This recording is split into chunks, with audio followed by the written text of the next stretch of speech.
Good morning, FOR 345. I'm broadcasting live from the studio in ESF TV, deep under the heart of Moon Library. You probably didn't know we had this amazing studio here, but it's been developing now for several years, and now it's a masterpiece. And so today, I'd like to finish up soil colloids and then start soil acidity. So if you're ready, hang on to your colloids, and here we go. Okay? A few announcements. We always start with a couple of announcements. This week we are in lab, finally, after a 2-week hiatus. We're in 102 Walters, back for lab. Bring your notes, bring your calculator, and don't forget to bring your textbook. Also, make sure you have the lab manual and review all the stuff on the web. Okay? So last time we talked about the strength of attraction of cations for colloids, and we talked about a sequence where the aluminum +3, all other things being equal, had a higher affinity for colloids than calcium +2, which had a higher affinity for colloids than magnesium +2. Then it goes higher than potassium and down to sodium. And he said we could overcome this attraction by mass action. So all other things being equal, aluminum is held much more tightly than sodium. But we overcome that with mass action. We'll use a little bit of 1-normal solution to push these things off. And we're doing that this week, in fact, in lab as we do the CEC. Okay? And we explain that affinity by the hydrated radius. The hydrated radius consists of the shell of water that's around the colloid, around the element as it floats through solution. And for sodium, that's a very large radius. Sodium has a +1 valence. It does not tightly hold the water. And so when sodium travels around in solution, it travels with a relatively bulky ball of water. Contrast that to aluminum +3. As it travels through the solution, it pulls the water in very tight, and as a result, it's a very small hydrated radius compared to sodium. So for that reason, aluminum is much more attracted, and you can physically fit many more aluminums around the colloid than you can sodiums. For this reason, we have sodium as a dispersant agent. So back in the soil physical properties lab, you remember we used sodium hexametaphosphate to disperse to ensure that the clays stayed in solution. And this week, you're going to see what aluminum does as a flocculating agent as one of the experiments with bentonite. Okay? And how do we get these things off? We do cation exchange. We'll use a 1-normal solution of some salt, ammonium chloride. And how many standard moles of charge does 1 normal ammonium chloride produce? You're going to go through this in lab, and this could be a good question for the next exam. Okay. So remember silicate clays? Okay. We thought about them, and the last thing we want to think about is how silicate clays are distributed along a weathering gradient. Okay. And this is a rather interesting picture out of the text, figure 833. It shows charges of clay colloids on the axis in centimole of charge per kilogram, so you recognize that as CEC. And on the x-axis, we're looking at increasing weathering. So we're going from mild weathering to intermediate to strong. Okay? And so remember, strong weathering, highly weathered, a lot of temperature, a lot of precipitation, laterization, one of the processes. That degree of strong weathering produces a very intense weathering environment. And the silicate clay distribution kind of falls out along that environment. So if we go all the way to the left and we look at this mild environment, the silicate clays are mostly 2-to-1. And you remember the 2-to-1 clays, things like fine-grained mica, smectite, and vermiculite. And as we proceed to a more intermediate environment, a little more precipitation, a little more moisture, we kind of segue to the 1-to-1 clays, and you'll remember kaolinite. And finally, as we get to the very highly weathered, high intensity, high rainfall, mostly iron aluminum oxides and hydroxides. And remember, that's the process of laterization we talk about in that very right-hand side. We talked about collection of processes and laterization. And so the cation exchange capacity falls along with that. So as you have the slightly weathered clays, the cation exchange capacity is fairly large. Okay? And as you increase the weathering, cation exchange capacity goes down. So as we go from the 2-to-1 to the 1-to-1 clays, the cation exchange capacity is reduced. And you'll recall last week that we contrasted the cation exchange capacity of the 1-to-1 and the 2-to-1 and the 2-to-1 expanding clays. So if you superimpose that over this distribution of the weathering sequence, you can see it follows along nicely. So it makes a pretty good way to tie in soil genesis and soil morphology with this idea of cation exchange capacity in colloids. It's fairly interesting. So the light bulb should be going on for you there, right? So this is a nice connection between soil processes and cation exchange capacity. So I want to take the making of a movie. I want to talk about the making of a silicate clay.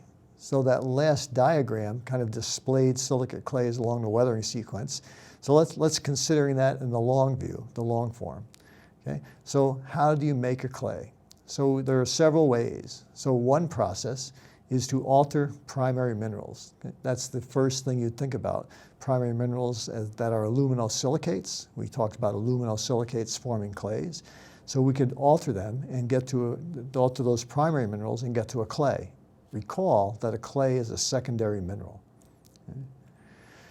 Also, it could be a very heavy and intense. You could break down and recrystallize. This could be in a very intense weathering environment. So take those primary minerals, those aluminosilicates, and treat them to a very high temperature and a very high precipitation, and end up recrystallization and a very intense process. And so you'd go all the way to the right of that last diagram and those intense weathering environments and produce the 1-to-1 clays and ultimately the iron and aluminum oxides. So that's a very intense process, much different than just altering slightly the primary mineral.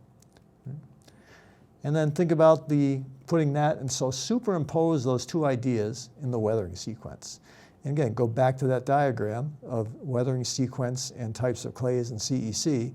We start out with the 2-to-1 silicate clays in the mild environments, and the increasingly harsh environments, the 1-to-1 kaolinite, and then in the very intense weathering environments, the iron aluminum oxides and hydroxides. And that all follows with the same with the cation exchange capacity.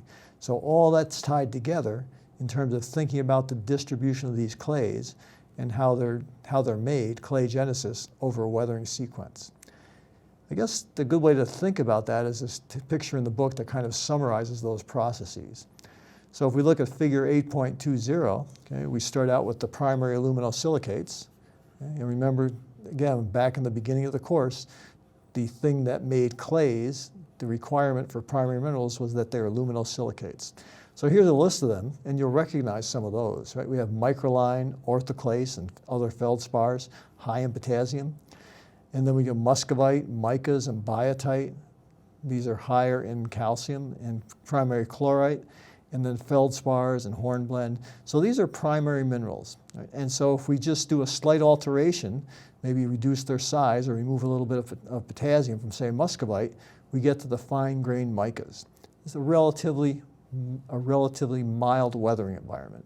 Again, it's just very slight alteration, reduce in size, remove a little potassium, take muscovite, or one of the feldspars, and make fine-grained mica. And what is a fine-grained mica? We named one of them as illite. Or we can weather that illite, alter it, and remove some more potassium and get to vermiculite. And remember vermiculite, the 2-to-1 limited expansion clay. Okay? We have removed some potassium from chlorite and some of those others, a lot of potassium, and from the primary chlorite, and get secondary mineral chlorite. So these three, all a relatively simple alteration in a mild weathering environment. But it keeps going on. So once you form these secondary minerals, once we have fine-grained mica, we can continue to weather that, right? So suppose we start out with muscovite, remove a little bit of potassium, get it smaller, get the fine-grained mica. Take fine-grained mica, weather that a little more, remove a little more potassium, get to smectite. Smectite, 2-to-1 expanding. Okay? Now start increasing the intensity of the weathering environment. Remove silica. Okay, so here we have this 2-to-1, and we go to 1-to-1 kaolinite. So here we're getting into a little more intense weathering environment. But let's turn up the heat. Let's turn up the moisture on kaolinite, and let's remove all the silica from the profile, all the soluble silica. Remember that process? Remember the process of latterization in high energy, high temperature environments with a lot of precipitation. And the ultimate product will be iron oxides of iron and aluminum. And there we are, this highly weathered, very recrystallized material, intense weathering environment, little less intense kaolinite, little less intense smectite. So this weathering sequence is a combination of continued alteration and removal, and you can do this all at once. So let's put this material, this primary mineral, in a hot, wet environment, and let's recrystallize it. You could take that all the way to oxides of iron aluminum oxide, all the way just by this high temperature. So a nice illustration of the changes due to weathering environment. And the last thing I'll say about that, and remember, I want to tie this to latterization again. The key for looking, one of the key indicators of that high temperature environment, high precip environment, was a low ratio of silica to aluminum. Okay? And so what's happening? Silica, soluble, slightly soluble, removed from the profile. And so as you remove silica, aluminum continues to build up, and this ratio becomes very low. And here we are again, an indicator, one of the indicators of latterization, this process that we talked about in this high energy, high precip environments. Pretty cool.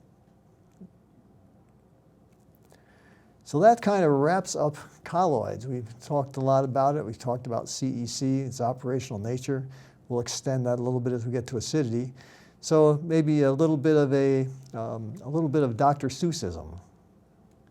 So there once was a cation called Na that hydrated in a large sort of way. Applied to fields made things worse, as the PEDs did disperse. But for texture, it gets the okay. So that should make a little bit of sense, right? And why does it make sense? What's Na? Sodium, you know it as sodium. And we know it has a large hydrated radius, therefore a very low charge density. And you can only fit so many of them around.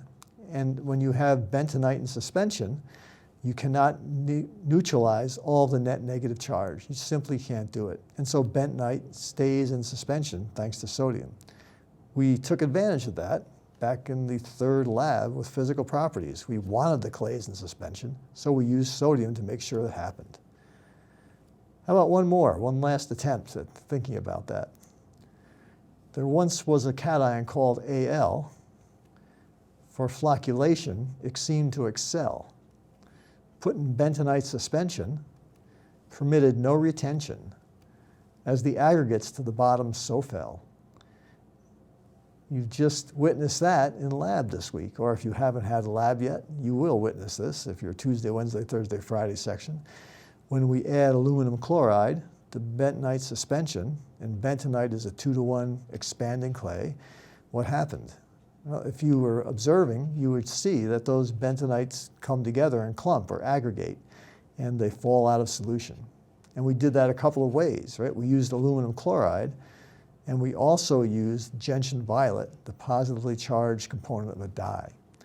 And we had amazing flocculation. They all fell to the bottom, and we left that lab very happy, and hopefully now you're in the middle of your lab write-up. So I hope you're enjoying lab this week, and this is a little bit of a teaser as to what might expect from some of these. What can I say? It doesn't get any better than this. So we say au revoir by colloids, and we get to our next big ticket item, acidity, pH. And so we need to talk a little bit about what that means. So here's a prelude to pH. Recognize what this is, and do a little bit of a rebus. I'm a forestry guy, kind of sometimes, right? I'm in the Department of Forestry in my other half-life, and there's a negative sign. So how would you interpret this? I would say that's a log, but I would say that's a negative log. Okay? How about this, the next piece? If you recognize the 4 strings of a certain type of instrument, that would be a bass. And you recognize the number 10. So you put these together, the negative log in base 10 of H. So what is H? H is hydronium ion activity. Okay, usually we say H+, but we're really looking at something called hydronium ion, H3O, and it's positive. And so we look at the activity, we measure the activity, and there's the definition of pH. So that little p stands for negative log base 10. The H for hydronium ion activity. And let's write that down in the formula. So what we're looking at here, those pictures worth a lot less than 1,000 words, pH is equal to the negative logarithm in the base 10 of the hydrogen ion activity. How about that? Simply pH. That little p, negative log, the H, the concentration, the activity of hydrogen, and there it is. That's what pH is. You probably forgot that. I think you learned it in 6th grade, and then again in 9th grade, or something like that. But anyways, and then of course you had to relearn it again in chemistry. So you've seen it several times, and now here we are seeing it for the first time in soils. How cool is that? You know, soils is a little bit of chemistry. You can write that differently, right? So you can take the logarithm and 1 over it in negative log, and so you can express that as 1 over the negative log of H+. So either way, that's what pH is. You're going to calculate it and use it this week, so I would suggest you remember this. What is a log? What is a logarithm? A logarithm is an exponent. Okay? So let's ask this question. Riddle me, if you will, Mr. Riddler. What is the log in base 10 of the number 100? That's pretty easy, right? That's 2. The logarithm is the exponent. The log in base 10 of 100 is 2. Now back in my day, this was important because we had slide rules and we didn't have calculators. Well, we were just starting to get them, but it was $100 to get that calculated with the square root key. And I'm telling you, $100 when I was an undergraduate was a lot of money. Now, not so much, 5 6-packs. Okay? So the logarithm, 10 to the logarithm of 2, what's that equal? 10 squared equals 100. 10 to the log 2 is equal to 100. What is the logarithm of base 10 of 0.01, 1/100th? What is the logarithm of base 10 of 1/100th? What is that? -2. Okay? -2. So what's 10 to the -2? 0.01. There it is, or 1 over 10 squared. Okay? So let's consider what that means when we go from pH 3 and pH 7. That's only 4 pH units. It seems like not a big jump. Well, it might be larger than you think. So what does pH 3 mean? So let's go through our calculation we just did. So pH 3, what is the hydrogen ion activity, or the concentration of hydrogen? 10 to the -3. Let's convert that to a decimal. 0.001. And that's the activity, and we can sometimes think of that as a concentration, H+ per liter. Okay? What does pH 7 mean? If we go to pH 7, go through that same calculation. What does that mean to you? Well, now, after this, it should mean that that concentration, that activity, is 10 to the -7th H+ per liter. And you can do that pretty easily by moving the decimal point 7 places, 0.0000001. Okay? So that seems like a lot smaller number than 0.001. Okay? And it's deceptive that we're only going 4 pH units, but we're going 4 orders of magnitude. That's a big jump, and you don't really recognize that when you're thinking logarithmically or when you're scaling logarithmically. Okay? So let's consider, what does 1 pH unit difference mean? Okay? What's the difference in hydrogen ion activity or concentration for a jump of 1 pH unit? 10 to the 1. Okay? 10 to the 4 is a 4 unit. So that's, again, a big jump. So that's pH and how to manipulate it. You'll use those. You'll calculate that this week and see how large that is relative to some other numbers. And let's move on to think about pH and plant growth. Why do we bother with pH? Why is it so important? It's very easy to measure, first of all. Okay? And secondly, it's very much correlated with nutrient availability and with organism activity. So here's a plot. These are red pine data from some nursery data from Canada, from the Forest Soils text. And if you look at it, it plots dry weight of nursery seedlings in gram, okay, 0.5 of the 2.5 grams. These are small seedlings relative to soil pH. And you'll note as the soil pH increases from 5.4 up to 8.2, the biomass, the dry weight of these seedlings goes down dramatically. Okay? So this tells us that if you are growing red pine and you have higher and higher pHs, you're probably not going to be that successful. In fact, that's a good way to kill red pine, grow it in a very alkaline base. So let's consider that on a wider distribution. So here from the text, figure 926 shows the range of soil pHs for a variety of herbaceous plants and trees and shrubs. So these slightly acid and slightly alkaline soils, things like alfalfa, asparagus, buffalo grass, walnut, alder, eucalyptus, they do pretty well. Okay? And as you get to more and more acidic pHs, other species become more effective competitors. So we move down to the middle here with spinach and red clover, also juniper, myrtle, and elm. And those, as you get more, a little less alkaline and a little more acid, they tend to do better. Finally, we go down here to these very acidic conditions with strongly acid and very strongly acid soils. And look what we have down here: poverty grass, love grass, cassava, things like blueberries, vaccinium, things like rhododendron. So these are species that do well at low pHs. So the bottom line is, if you have acidic soils, low pHs, and you want vegetation, you're probably going to have vegetation of these species. If you have higher pHs, you're going to have a different species. And trying to push these species onto sites with the pH requirements that are very different is a fool's activity. And so this is one reason why pH is so useful. It's very highly correlated with production, animal organism activity. So why is it correlated with production? Okay?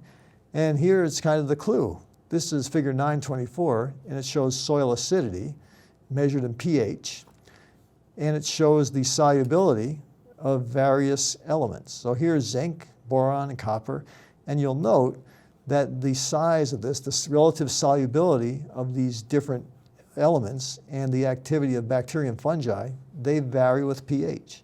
So under very acid conditions, you'll have very different situations in terms of soluble nutrients. So we can make a statement about this graph, and that pH is correlated with two things. It's correlated with nutrient availability. Note the changing size of these relative availability of these various nutrients with pH, going from pH 4 to pH 8. And it's also correlated with organism activity. Fungi are pretty much unaffected at low pH. Bacteria are discriminated against at low pH. So under acidic systems, fungi are going to dominate. And as you get more and more basic, or let's say less acid and more toward alkaline and neutral, bacteria will increase their activity. So there's the organism activity associated with pH, and here's the different variation of nutrient availability associated with pH. So let's think for a moment about biota and just think back to Jenny's model. So you remember what Jenny's model was? Jenny's state model of soil formation? He had 5 factors, and one of those 5 factors, climate, parent material, time, organisms, biota, organisms. And so that affects soil. Soil affects the organisms. So we want to think that these are kind of a feedback loop. So the organisms do affect the soil. Organisms produce acid, they cycle organic matter. Okay, those acids reduce or increase the acidity, and it's a feedback loop. So you'll generate more acidity. That acidity will produce organisms, will favor organisms that produce more acidity. Okay? So they're very much related. And biota fits in with nutrient availability, and now we're relating it to pH. So let's think about the range of pHs we might expect and kind of put soils in with the rest of those things. So if you think about, here's battery acid. This is a graph showing the pH going from 0 to 12. And here are various products you may recognize: bleach, which is a very high pH, and battery acid, which is a very low pH. Okay?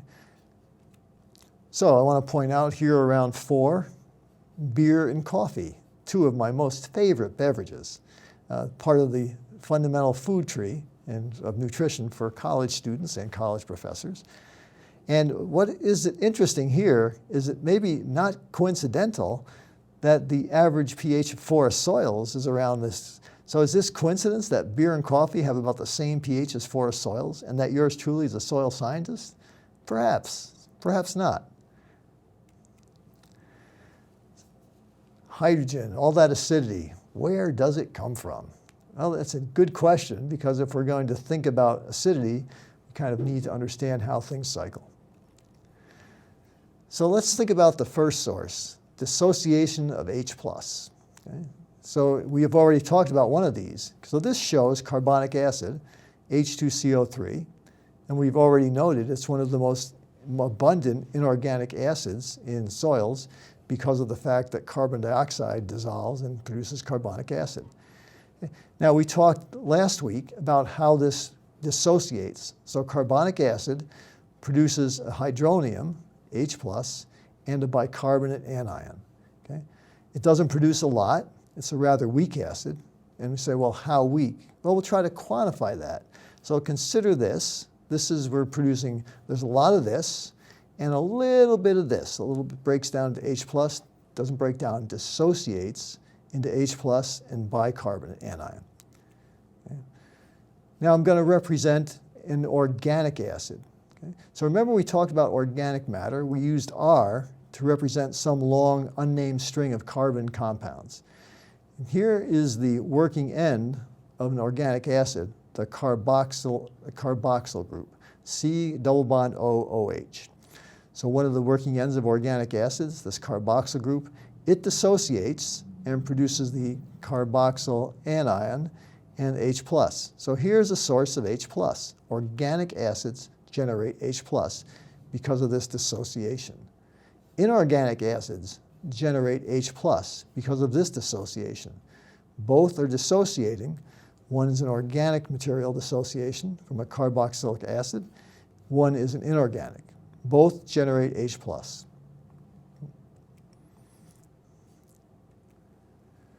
We can measure the strength of this. Right? So you measure the strength of this, we talk about P, Ka.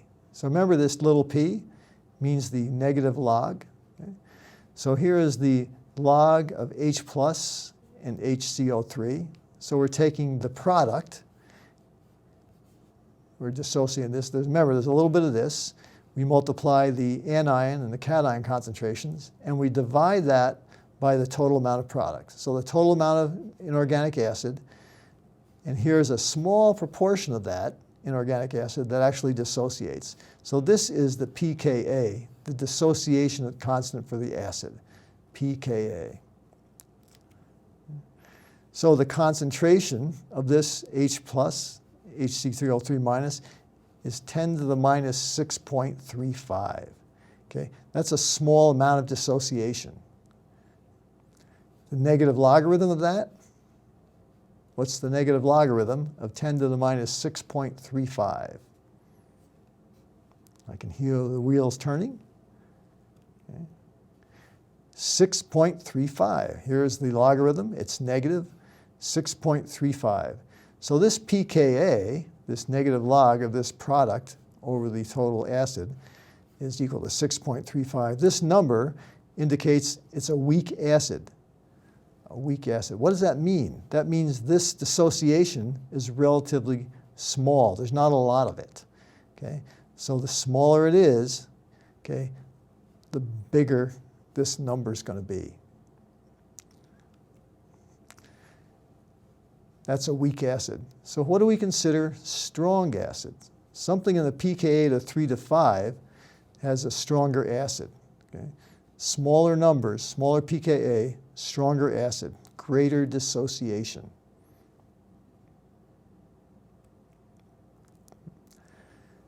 Where does all this H+ come otherwise? So we have dissociation of hydrogen from organic materials, from inorganic materials, and now aluminum.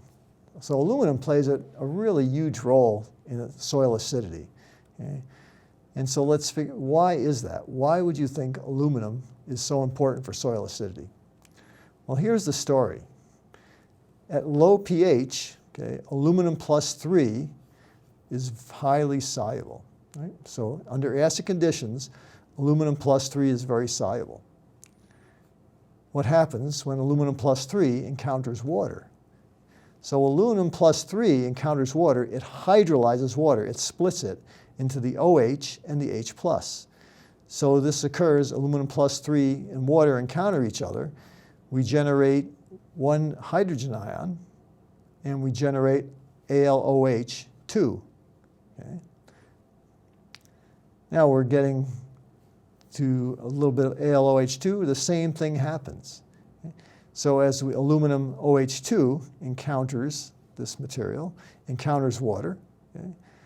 Now aluminum OH2, which is plus 2, encounters water, it picks up a hydroxyl, generates another H+. Okay? Now instead of AlOH with a plus 2, there are Al2OHs, and now plus 1. Right? 2 hydroxyls accompany this, and we generated another hydrogen. But the story's not over. So AlOH, 2 of them, plus 1, hydrolyzes water, generates yet another H+, and at this point, AlOH3, this is gibbsite, this precipitates out, becomes an amorphous solid. So in the process of going from Al plus 3 to gibbsite, we've generated 3 hydrogens. So anytime you have aluminum around in these lower pH systems, you're generating hydrogen, whether you're at very acid, a little less acid, and then you're getting close to neutral. That's important. Aluminum generates hydrogen. So we'll keep track of that. So let's consider what that means for the cation exchange complex and soil pH. So this plots CEC on the axis to the left by soil pH. And so we go from 3, which is relatively acidic, up to 8, which is a little bit alkaline. Of course, 7's neutral. So look what happens under low pHs. This is mineral soil. Okay? So bound hydrogen aluminum. Okay? Bound hydrogen aluminum are very high. Okay? The aluminum ions in the exchangeable are less high. And as we get increased pH, the aluminum and exchangeable aluminum ions and aluminum cations, they go down in number and concentration. What happens is that they're replaced the exchangeable non-acid cations. So what are non-acid cations? Name a few. Calcium plus 2, magnesium plus 2, potassium plus 1, not acid. So when we talk about acid cations, we're talking about hydrogen and aluminum together. The non-acid cations are all the rest. As we increase the pH, aluminum becomes less soluble, generates less and less H+, and that space, those exchangeable ions, then are taken up, they are increased, the cation exchange capacity increases, and now our good friends, calcium, magnesium, sodium, potassium, they start occupying those exchange sites. At the very low pHs, aluminum and the aluminum hydroxides are occupying the exchange sites. So as pH increases, these exchangeable non-acid cations concentration increases, and the effective cation exchange capacity increases. Okay? And later on, we'll talk more about permanent charge and pH dependent. So I mentioned this last week, and we'll mention it again this week. The same is true for organic soils. Okay? For organic soils, the bound hydrogen aluminum take up a large proportion of the CEC. Okay? 100% of it, well, 100 minus 25, 75% of the CEC. And as the pH increases, the same story as with the mineral soil colloids. As pH increases, the effective cation exchange capacity increases. The bound hydrogen aluminums decrease. Okay? Exchangeable non-acid cations increase. The same story. And here, there's a big difference. The permanent charge on organic colloids is relatively small, less than 25%. the pH-dependent charge is huge. So that's where aluminum is playing a role, all that hydrogen coming into the system. And now let's tie together all these ideas and talk about soil acidity. Okay? We'll talk about a conceptual model of how we think about acidity in 3 individual pools that are regulated.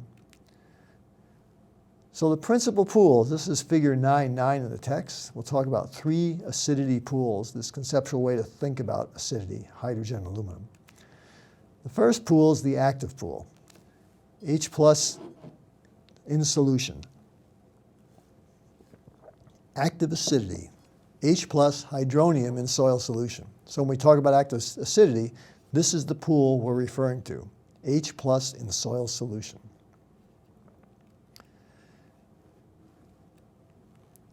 And again, it's not a concentration per se. And we think about it, we express it as concentration, but it really is an activity. So the chemist always reminding me that activity and concentration are slightly different things. But for the purposes of calculation, we'll think about it as a concentration. Okay. The second pool of acidity. So we have exchangeable hydrogen in solution, H plus. And now the second pool is exchangeable aluminum and aluminum hydroxides. Exchangeable. So now we're out of solution and we're talking about exchangeable. So this is referred to as salt replaceable. Exchangeable. This is the acidity, the aluminum and the hydrogen that you can get out of the system when you exchange, when you put in one normal ammonium chloride or some other salt to exchange. Okay? Salt replaceable acidity.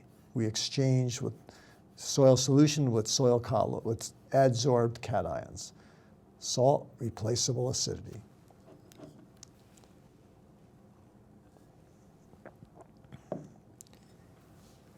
Yet another pool, a third pool, residual. So residual acidity, these are the aluminum polymers. They are bound by organic matter in silicate clays. They're rather tightly held. Okay? And to get them out, it takes a little bit more effort than just salt. We can't exchange them. We have to push them out with something a little stronger. And so we extract these with barium acetate. Okay? This is not a neutral salt. Usually we adjust the pH. So barium, you remember acetate, you remember acetic acid. Barium is instead of hydrogen, we'll use barium acetate. And we'll extract these very tightly held residual acidities, aluminum hydroxide, and these polymers. And again, these are bound. They're bound by organic matter and silicate clays pretty strongly. And they're in a form that's not exchangeable, but we can extract them with something stronger than a salt. And barium acetate is one of the things we'll extract them with. Pretty cool. So you're going to play with barium acetate next week as you extract, and we're going to determine these pools next week. So just keep in mind this is coming, and now your mind's spinning with cation exchange.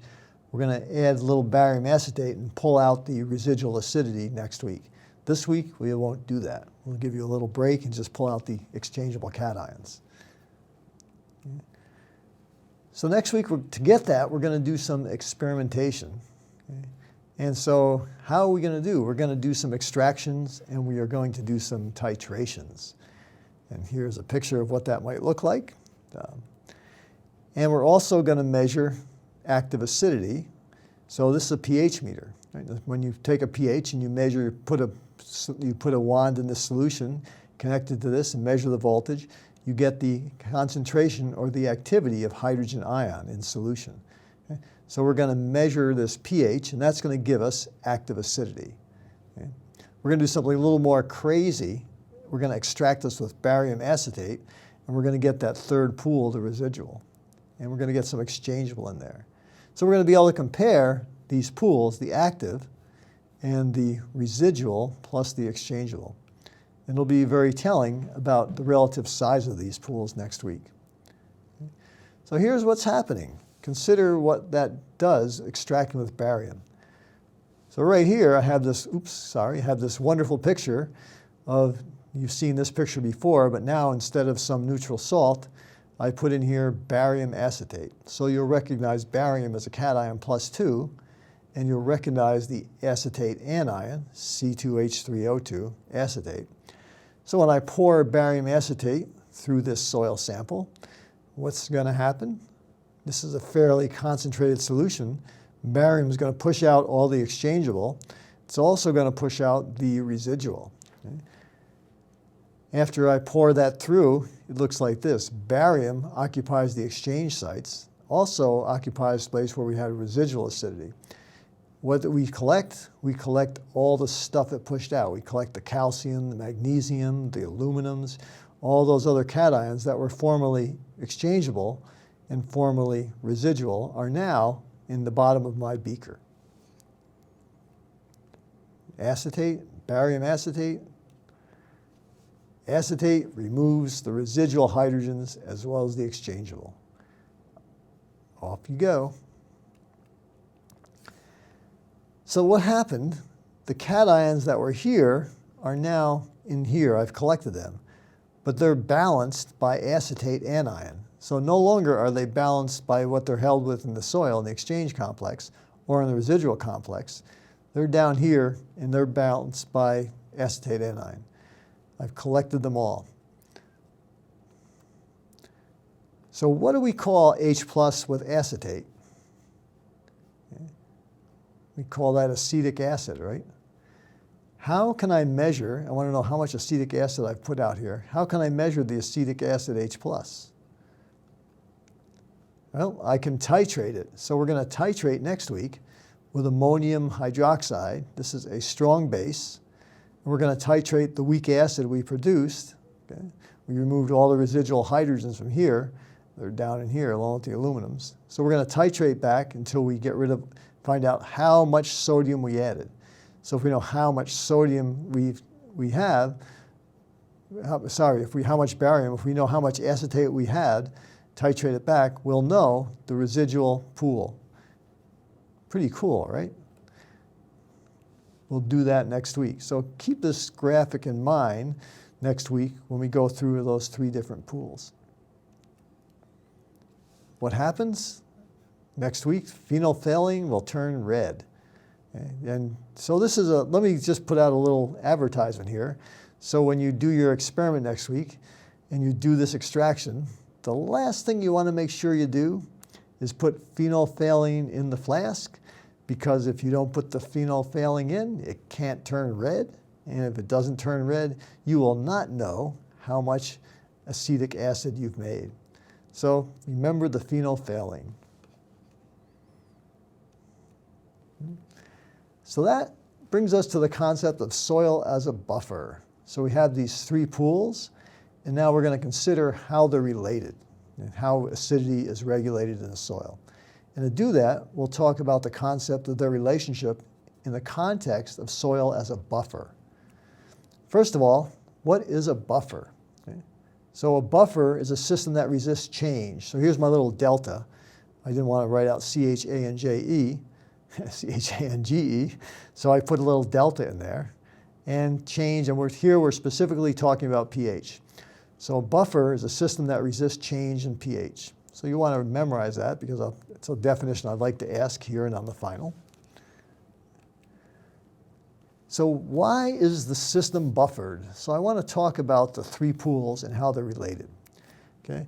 A buffer resists change in pH, and that's possible. The reason this works is there's a dynamic equilibrium among those three pools of acidity. So what are the three pools we talked about? Active, salt replaceable, and residual. Okay? So those are the three pools. So what's the relationship? They're a dynamic equilibrium among those three pools. This is why the system is buffered. You say, how can this be? And so I say, consider these three pools in a diagram. And if I think about these, I'm going to put active on the left, and I'm going to have a salt replaceable pool in the middle. And over on the right, I'm going to put a residual pool. So here's my conceptual view of those three pools laid out in a line. Okay? And here's the thing, that the active, this shows a diagram showing equilibrium between the active and salt replaceable. Okay? So active acidity converts to salt replaceable, and salt replaceable can convert to active. There's this equilibrium. There's an equilibrium among these two pools. So it is with salt replaceable and residual. Okay? So this equilibrium means that as I try to change the active pool, the salt replaceable pool balances that. So this active pool is very, very, very small. Next week, you'll calculate how small that is, okay, but it's tiny. The salt replaceable pool is quite a bit larger, okay? And the residual pool is humongous. So we have a very, very tiny pool, active. We have the next size pool, the next larger, salt replaceable, and then we have this residual pool. So it's kind of like my wallet. Right? So if I consider my wallet as an active pool for $1 bills, and the salt replaceable would be KeyBank. So I go, or the ATM, right? So I have my wallet and I need to replace it. And this dynamic equilibrium between my wallet and the ATM makes sure that cash keeps flowing here. Even though this is a very small pool, there's a lot of money in the ATM, and I can keep going back. And this equilibrium will tend to be established. So when I spend $2 here, that $2 just tends to equilibrate and flows this way. On the other hand, suppose I find $2 on the street, and then my active pool becomes large. But because of this equilibrium, that extra activity, those extra dollars, will want to go here. So to maintain this equilibrium and actually move toward the salt replaceable, move toward the ATM. Now that wouldn't happen in real life. I've never put money back into an ATM, but it's an illustration. And now if we think about this ATM, what's that relative to KeyBank's vault? Okay, KeyBank's vault is huge. Okay, the ATM has to be replaced almost on a daily basis. So here's a monster amount of dollars. And so it is with acidity. The residual pool is tremendous. A huge amount of acidity is bound up in those inner layer spaces in the organic material. And so as the salt replaceable may be depleted, then the movement is from the residual to the salt replaceable to maintain this equilibrium. And so take a little bit out of here, and you start stressing the salt replaceable, flows this way. Take enough out of here, and the residual starts to flow this way. And it works the other way. Put some in here, too much, and to maintain this equilibrium, it pushes to the right. Push to the right, keep pushing to the right. So again, the maintenance of this dynamic equilibrium is responsible for keeping this active pool relatively stable. Well, I've just described to you the concept of a buffer. Right? This resists change. The active pH resists change because of this dynamic equilibrium. Take some active acidity out, more flows in. Okay? So this, even though it's a tiny pool, stays relatively constant. So if I want to change this pool, I've really got to change this pool. Okay? Let me illustrate that with a picture from your text. And so let's think about a summary of this. So here we are with our three pools illustrated in this text picture. Again, this is the active acidity. It's the soil solution hydrogen ions and a few aluminums. This is the exchangeable pool. It is the pool of acidity associated with the adsorbed to the negative surfaces of the colloids. And this shows the third pool, the residual pool. So the residual pool consists of aluminum hydroxides and oxides, and they're tightly held to the humus colloids and to the clay colloids. It takes an extraordinary amount of effort to get rid of these. So to move these out, we use exchangeable, so something like 1 normal ammonium chloride, a salt. To move these out, it's kind of tough for just a small amount of them. But to move these out, we've got to use barium acetate or something that strong to extract all these residual. So what happens in this pool? So here's this dynamic equilibrium illustrated. The active pool is in equilibrium with the salt replaceable pool, which is in equilibrium with the residual. Okay? So what does that mean? So again, if I remove one or two of this small pool, a couple of ions, and the equilibrium pushes to the right, that means that acidity, hydrogen and aluminum, are going to move in from the exchangeable to balance this. Okay? And this is a large pool. This can handle a big movement. And then when this pool starts to be effective relative to this pool, this huge residual pool, all of that starts to move to the right. So there's a constant movement, this equilibrium, to keep this the same. Hence, this is buffered. This tends to maintain the same concentration because it's buffered by this pool here, this equilibrium, and then that pool is equilibrium with this pool. So this stays constant. So the bottom line, if I want to change this, I have to really have a change on these monster pools. Here's another way to look at it, and this is something probably unfamiliar to you, but to those of us who are older generation, we used to make coffee with these percolators, and these are big pots that you'd go to the big events, and they'd be these huge coffee percolators, and they're rather large, and you have all this coffee in here, and you can see how much coffee you have by this really tiny little spout. So here's this little spout that's a little bit of PVC indicating the depth of the coffee in the big pot. So let's think about this as these very big pots with silt loams and clays, really high cation exchange capacity, big pools of exchangeable, and then big pools of residual. And let's think about the sands, okay, relatively small pools. So my sand is a relatively small diameter pot. My silt loam's relatively large diameter pot. So I got a lot more stuff, a lot more coffee, or instead of coffee, exchange and residual acidity in the pot. All these have about the same volume in this little indicator, okay? It's very small. It's kind of like active acidity, right? So consider that if I want to get everything out of here, the diameter of this pot, okay, and then the tube. So as I reduce this, okay, and I can reduce this, I open this flange up a little, and all this coffee pours out. There's an equilibrium between in the pot and then the tube, and it kind of flows from left to right, okay? And so that seems how it is to be with this residual acidity and this active acidity. So you could think about this as active acidity.